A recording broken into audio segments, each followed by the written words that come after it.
Well, I always love election day. It's always a lot of energy and excitement around the polling booths, and regardless of the any outcome today, it's a great reminder of how lucky we are in this country to enjoy a free vote in a great democracy. This is going to be, I think, a tough day for the Labor Party, but I've got some very energetic, very, very hard-working members out there who I know are not going to rest until the ballot box is closed at 6 o'clock tonight. So I look forward to seeing their communities support them right across the state. Will you renew your commitment to stay on as opposition leader, should that be the way the cards fall? Look, what I've said from day one is that's a question for the caucus. It's one that I'll consider after we know the result tonight, and one that I won't be applying myself to till I know what the outcome is.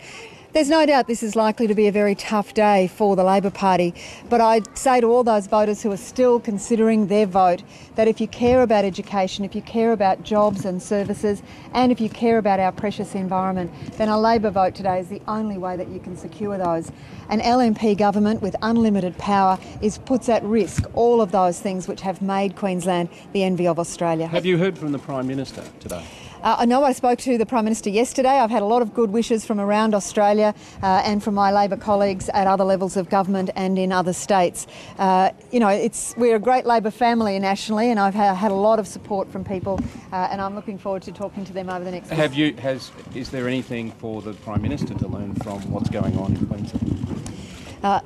We'll see what the result says tonight, and I'm sure there'll be plenty of people for weeks to come who will be examining the entrails of the election outcome. Right now, I'll be out there talking to my booth workers. I know every one of my candidates will be working hard today to talk to undecided voters, and I just say again to Queenslanders, if you haven't made up your mind on how you're going to vote, think long and hard before you give an LNP government unlimited power. If Labor goes down to 11 or 12 seats, how many elections do you think it could be until we actually see a Labor? Well, there's a lot of ifs in there. Again, I'm not going to speculate about outcomes.